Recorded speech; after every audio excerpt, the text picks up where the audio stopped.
नारायण समो गुणई है। तुम्हारे इस बालक के गुण, किस बालक के? ये जो श्याम वर्ण का है कृष्ण, इस बालक के गुण साक्षात भगवान नारायण के समान हैं। संकेत में बता दिया, क्योंकि भगवान नारायण के समान दूसरा कोई हो नहीं सकता। तो जो भगवान के समान है वो भगवान ही है, और भगवान के जैसा दूसरा कोई संसार में हो नहीं सकता। नामकरण हो गया। नामकरण के बाद अब थोड़ा और बड़े हुए तो लीला शुरू कर दी भगवान ने। अब तो भगवान पालने से उतर गए और चलने लगे। कैसे चलते हैं? जानोभ्याम सह पाणिभ्याम, घुटने के बल चलते हैं भगवान। घुटने के बल चलते चलते जब थक जाते हैं तो सरीसृपंतो, पेट के बल लेट जाते हैं, और जैसे बरसात में देखते हैं ना केचुआ निकलता है तो केचुआ जमीन पर रेंगता है, ऐसे भगवान पेट के बल रेंगते हैं जमीन पर। ये देख देख करके नंद और यशोदा परम आनंद की अनुभूति कर रहे हैं। थोड़ा और बड़े हुए तब चलने फिरने लगे। अब जैसे ही चलने फिरने लगे तो समस्या और बढ़ गई। जब तक पालने में थे तब तक माताओं को बड़ा आराम रहता है, चलो पालने में सुला दिया, काम किया। जब घुटनों के बल चलने लगे तो थोड़ा अलर्ट होना पड़ता है। लेकिन जब बालक पैरों पर नया नया खड़ा होने का लगता है और चलने लगता है, तब माताओं को बड़ा परेशान, क्योंकि उसको इतना शौक होता है बालक को दो पैरों से चलने का। कब कहाँ गिर जाए, कब क्या फोड़ दे, कहाँ चला जाए, कुछ पता नहीं। यशोदा एकदम सावधान रहती है। लेकिन भगवान भी इतने चतुर हैं, बाल काल से ही भगवान बड़ी तीक्ष्ण बुद्धि के हैं। थोड़ा भी यशोदा की नजर इधर उधर हुई, कोई ना कोई कांड, कोई ना कोई लीला कर बैठते हैं। एक दिन यशोदा अपने काम में व्यस्त थी, भगवान को मौका मिला तो सीधे घुस गए गौशाला में। गाय तो थी नहीं, छोटे छोटे बछड़े थे, तो बछड़ों के पास जाके बैठ गए। इतने चंचल हैं, सुखदेव जी ने कहा परीक्षित जी प्रगृहीत पुच्छई है। 4-5 बछड़ों की पूंछ आपस में पकड़ करके गांठ लगा दी भगवान ने। अब बछड़े जब नहीं खड़े हुए तो एक बछड़े की पूंछ पकड़ करके खींची, बछड़ा खड़े होकर दौड़ने लगा, भगवान उसकी पूंछ पकड़कर पीछे पीछे दौड़े। यशोदा ने देखा तो दौड़ लगाई, पकड़ ली। क्या कर रहे हो लाला? गिर जाओगे, चोट लग जाएगी। बोले मैया प्रैक्टिस कर रहा हूं। पूंछ पकड़ के क्या प्रैक्टिस? बोले मैया आगे एक असुर आएगा, उसका नाम होगा वत्सासुर, बछड़े का रूप बना के आएगा, तब उसको कैसे मारना उसी की प्रैक्टिस कर रहा हूं। क्या समझे यशोदा, पता नहीं क्या बोलता रहता है। सब इतनी अद्भुत अद्भुत लीलाएं। सिंह दृष्ट जल द्विजकंड के क्रीड़ा पराभ चलो सुस्तो निषेधुम ग्रहणामि यत्र कर्तव्य यत्र जनन्यो शेकात आवतुर्नम मनसो नवस्था। बड़ी बड़ी गायें हैं। एक दिन भगवान चुपचाप गौशाला में गए तो देखा एक गाय ने, सफेद रंग की सुंदर गाय, उसने एक सुंदर सफेद रंग के बछड़े को अभी अभी जन्म दिया था। तो भगवान ने देखा गाय बड़े मजे से आनंद से बछड़े को चाट रही है। भगवान पास में पहुंचे, देखा गाय बछड़े को चाट रही है तो भगवान भी बछड़े को चाटने लगे। जब भगवान ने बछड़े को चाटना शुरू किया तो गाय ने बछड़े को छोड़कर भगवान को चाटना शुरू कर दिया। नीचे सिर झुकाया, बड़ी बड़ी सींगे थी उसकी, भगवान उसकी दोनों सींग पकड़ करके लटक गए। दौड़ती है यशोदा, क्या कर रहे हो लाला, मार देगी? बोले मैया ये मारती नहीं, ये तो चाटती है, मुझे दुलार करती है। कभी अग्नि में हाथ डाल देते हैं। यशोदा ने कहा लाला जल जाओगे। बोले मैया इसमें जो जलन का गुण है वो तो मेरे ही कारण है। यत् चंद्रमस यत् चाग्नो तत्तेजो विद्धि मामकम, गीता में भगवान कह रहे हैं चंद्रमा में जो प्रकाश है, अग्नि में जो ताप है, वो मैं ही हूं मैया। तो मैं अपने आप को कैसे जलाऊंगा? भगवान तो अग्नि में भी हाथ डाल दें तो कोई जलाने वाला नहीं है। आगे तो 2 बार भगवान ने अग्नि पी भी ली थी। तो भी कुछ नहीं हुआ। ऐसी सुंदर लीलाओं को करके आनंद दे रहे हैं। रोज भगवान ब्रज की गलियों में घूमते हैं, कभी किसी गोपी के घर जाते हैं, माखन खाते हैं, कभी कोई लीला करते हैं। गोपियां रोज कोई ना कोई शिकायत करती हैं। एक दिन भगवान ने सोच लिया कि आज घर से जाऊंगा ही नहीं। सुबह से शाम हो गई, कन्हैया आज घर से बाहर नहीं निकले। शाम तक जब भगवान नहीं निकले तो गोपियां व्याकुल हो गई, अरे आज तो लाला का दर्शन ही नहीं हुआ। एक गोपी अपने घर से निकली, दूसरी के घर गई, तुमने देखा लाला को आज? बोले नहीं, आज मैंने तो नहीं देखा। तीसरी गोपी के पास गई, क्या लाला तुम्हारे घर आया? बोले नहीं आया, मैंने देखा ही नहीं सुबह से आज। क्या तुमने देखा? बोले हमने भी नहीं देखा। सब गोपियां इकट्ठी हो गई, आज तो लाला घर से ही नहीं निकला। तो भगवान को देखे बिना दिन अच्छा कैसे हो सकता है? गोपी ने कहा चलो कोई बात नहीं, लाला नहीं आया तो आज हम उसके घर चलते हैं। गोपियों ने कहा हम कैसे जाएंगे, क्या बहाना लेकर के जाएंगे? बोले शिकायत करेंगे। क्या शिकायत? बोले झूठी शिकायत करेंगे, पर इसी बहाने लाला का दर्शन तो होगा। सारी गोपियां एक झुंड बना करके पहुंच गई, दरवाजा खटखटाया, यशोदा जी निकली, इतनी सारी गोपियों को देखा तो कहा क्या बात है, मैंने तो कोई न्योता होता नहीं भेजा, क्यों आई हो? कहा मैया तेरे लाला की शिकायत लेकर के आई है। क्या शिकायत है? क्या किया लाला ने? बोले वत्सान मुंचन क्वचित समय क्रोश संजातः सः स्तेयं साध्वत्यतदैवये कल्पतस्तेयो गैः मर्कान् भोक्ष्यन् विविधसाचेन्नाति भाण्डं भिनक्ति द्रव्यालावे सागरकृतो याति प्रकृष्यतो काम। एक शिकायत हो तो मैया करें, इसके तो हजारों शिकायतें हैं, क्या करता है? बोले मैया ये हमारी गौशाला में आकर हमारी गायों के बछड़ों को रस्सी खोलकर भाग जाता है। तो यशोदा ने कहा बछड़ों को बांध के क्यों रखती हो? कहा मैया गाय का दूध दोहने के लिए तो बांधना ही पड़ेगा थोड़ा देर, जिससे थोड़ा दूध मिले, माखन निकले तो बेचे, उसी से तो जीविका चलती है हमारी। लेकिन मैया ये आधी रात को आकर बछड़ों की रस्सी खोल के भाग जाता है। मैया ने कहा क्या करें, है ही इतना चंचल है, घर में भी कुछ ना कुछ करता रहता है, तो यदि कभी ऐसा कुछ करे तो डांट देना इसको, मुझे बुरा नहीं लगेगा, अपना ही बेटा समझकर डांट देना। बोले मैया डांट वांट के देख लिया, कोई फायदा नहीं। क्यों? क्रोश संजातः सः क्रोध संजातः सः। मैया हम इसको डांटती हैं तो ये दांत निकाल करके हंसता है मैया। अब किसी को डांटो और वो हंसे तो गुस्सा कहाँ रह जाएगा मैया, सब गुस्सा ही ठंडा हो जाता है। और क्या करता है? बोले मैया हमारे घर में आकर माखन चोरी करता है।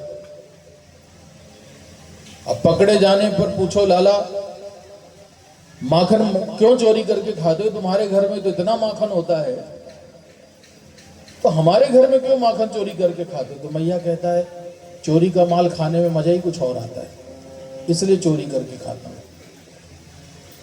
खुद खाता है मैया कोई बात नहीं, लेकिन मरकान भोक्ष्यन, मैया ये हमारे घर का माखन बंदरों को बांट देता है, ले जाकर। इतना ही नहीं मैया, अभी इसकी और भी बातें हैं।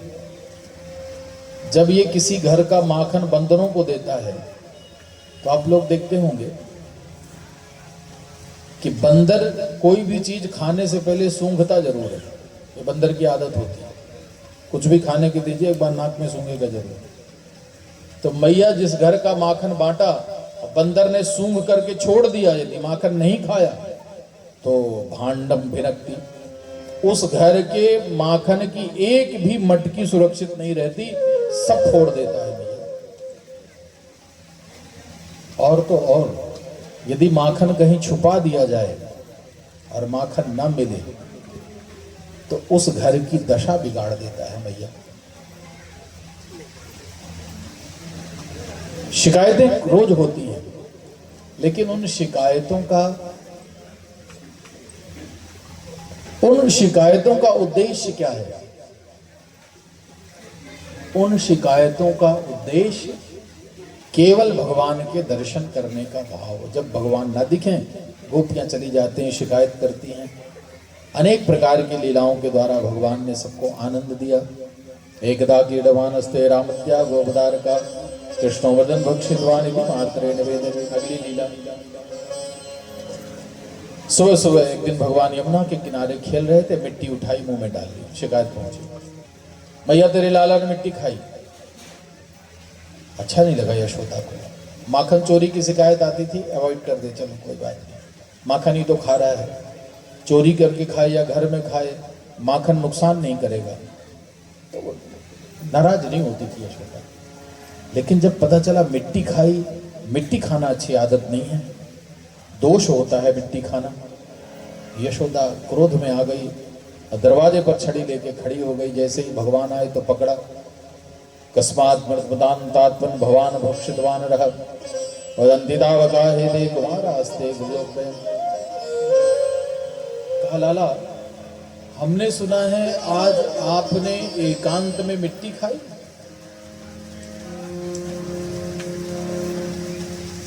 भगवान ने कहा, मैया किससे सुना?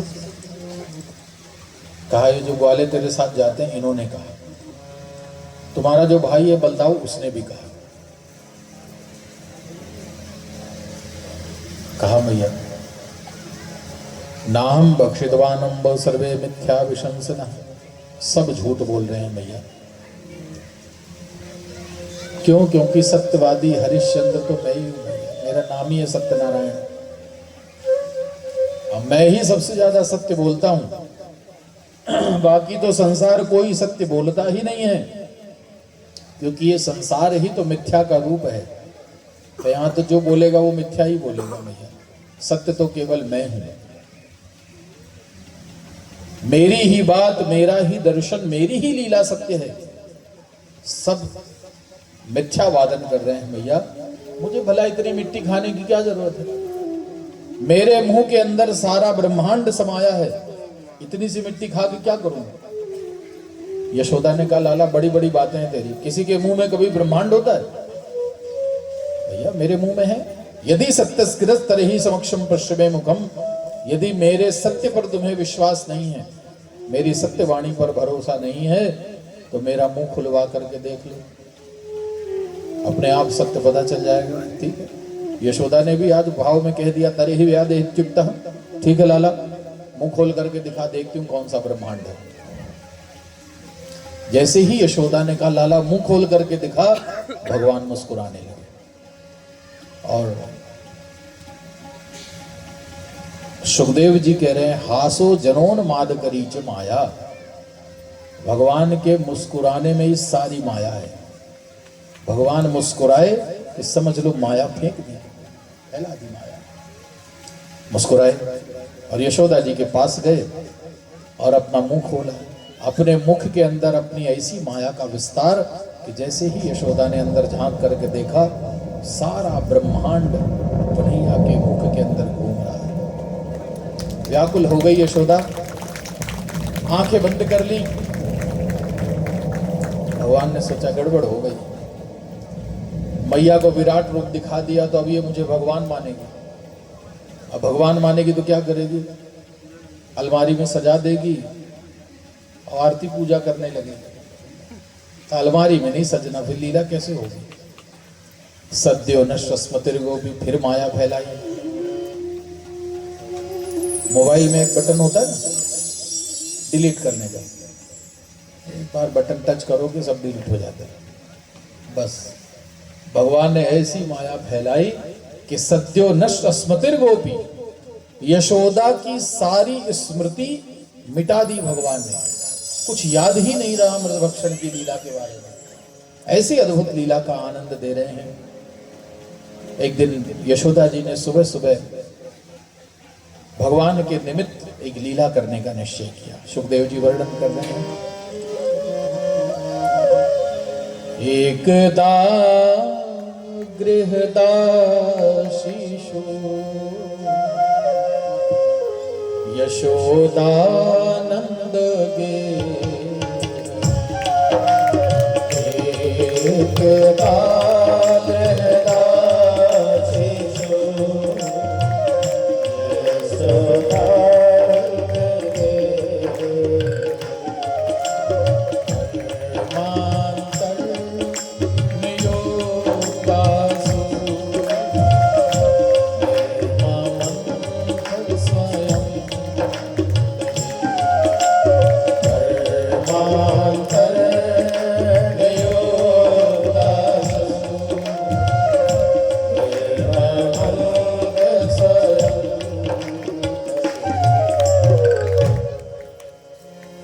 यशोदा जी ने सोचा कि लाला दूसरों के घर माखन खाने क्यों जाता है, हमारे घर में क्या कमी है, शायद हमारे घर के माखन का स्वाद अच्छा नहीं होगा, इसलिए आज मैं स्वयं अपने लाला के लिए माखन निकालूंगी। सुबह सुबह स्नान किया, सुंदर सुंदर वस्त्र आभूषणों को धारण किया, एक मटकी में दही लिया, बाकी के सेवकों को दूसरे काम में भेज दिया और स्वयं आज दही मंथन करने लगी। यशोदा रानी है, कभी काम नहीं करती, सैकड़ों सेवक लगे हैं, लेकिन आज लाला के लिए स्वयं कर रही है। घर में भगवान बिठाया ना, तो भगवान की सेवा खुद करना चाहिए, नौकरों से नहीं। ज्यादातर देखते हैं बड़े बड़े घरों में मंदिर है, भगवान है, पर उनके घर वालों में कोई पूजा नहीं करता, पंडित जी लगे हैं अलग से पूजा करने वाले, भोजन बनाने वाले महाराज अलग लगे हैं, वो भोजन बना के भगवान को टाइम से भोजन करा देंगे, पंडित जी सुबह नहला देंगे, घर वाले झांकने नहीं जाते मंदिर में। ऐसे घरों में भगवान कभी रहते ही नहीं, मूर्ति रहती, भगवान नहीं रहते। अपने घर में भगवान हैं तो अपने ठाकुर की सेवा अपने हाथों से करनी चाहिए। करौ हरिर मंदिर मार्जनादिशु, कल अम्बरीश जी का नाम लिया था आपको, सूर्यवंश के चक्रवर्ती राजा थे, वो अपने घर के मंदिर का झाड़ू पोछा अपने हाथों से करते थे। इतने बड़े राजा थे, लाखों सेवक थे, लेकिन भगवान के मंदिर का झाड़ू पोछा स्वयं करते थे। भगवान के मंदिर में पोछा लगाने की महिमा जानते हैं? भगवान के मंदिर में पोछा लगाने का महत्व है कि आप साक्षात भगवान के चरणों की सेवा कर रहे हो, पाद सेवा। चैतन्य महाप्रभु जगन्नाथपुरी में यही करते थे। जगन्नाथपुरी मंदिर में जगन्नाथ जी के मंदिर का जो जगमोहन है, जो हॉल है, हमारे यहाँ उसको जगमोहन बोलते हैं, जैसे ये मंदिर का हॉल है ना, इसको जगमोहन कहते हैं। तो भगवान के मंदिर का जो जगमोहन था, उसको चैतन्य महाप्रभु रोज पोछा लगाते थे खुद। ऐसे महापुरुषों का जीवन था। तो यशोदा जी स्वयं सेवा करने लगी, दही मंथन करके माखन निकाल रही थी। सोचा जब तक कन्हैया सो के उठेगा माखन निकाल देंगे। भगवान जल्दी उठ गए, रोने लगे। सुना नहीं यशोदा ने, पास में आकर खड़े हुए, धरती पर लौट गए भगवान। यशोदा जी ने उठाया, क्या बात है लाला? बोले भैया भूख लगी है बहुत। बड़ी प्रसन्न हुई, चलो मेहनत सफल हो गई, अभी खिलाती हूँ तुझे माखन। माखन लेकर के आई मैया। कन्हैया ने कहा नहीं माखन नहीं खाना, मुझे तो आज दूध पीना है मैया। हट कर गया, बाल हट के सामने विवश यशोदा दूध पिलाने लगी। इतने में रसोई में गाय का दूध चूल्हे पर रखा था गर्म होने के लिए, वो गर्म होकर के चूल्हे में गिरा। एक संत ने कहा कि दूध चूल्हे में क्यों गिरा? तो स्वाभाविक बात है, जब गर्म होगा तो गिरेगा ही। लेकिन संत ने कहा नहीं, ये कारण नहीं है। जब भगवान मैया का दुग्ध पान कर रहे थे तो चूल्हे पर रखा हुआ वो गाय का दूध सोचने लगा। भगवान की लीला में दूध भी सोचता है, कोई जड़ नहीं है, सब चेतन है। तो दूध सोचने लगा कि आज भगवान मैया के दूध से तृप्त हो जाएंगे तो हमारा क्या फायदा है। जो जीवन भगवान के काम ना आए उस जीवन को रखने से क्या मतलब। वो गाय का दूध अग्नि में कूदकर आत्महत्या कर रहा है, तो बेकार है। कोई और पिए, इससे अच्छा हम जल के मरी जाए। ये भाव है संतों के। यशोदा जी ने देखा महक आई दूध के जलने की, सोचा नुकसान हो जाएगा, तो कन्हैया को गोद से उठाया, जमीन में छोड़ा, चली गई रसोई।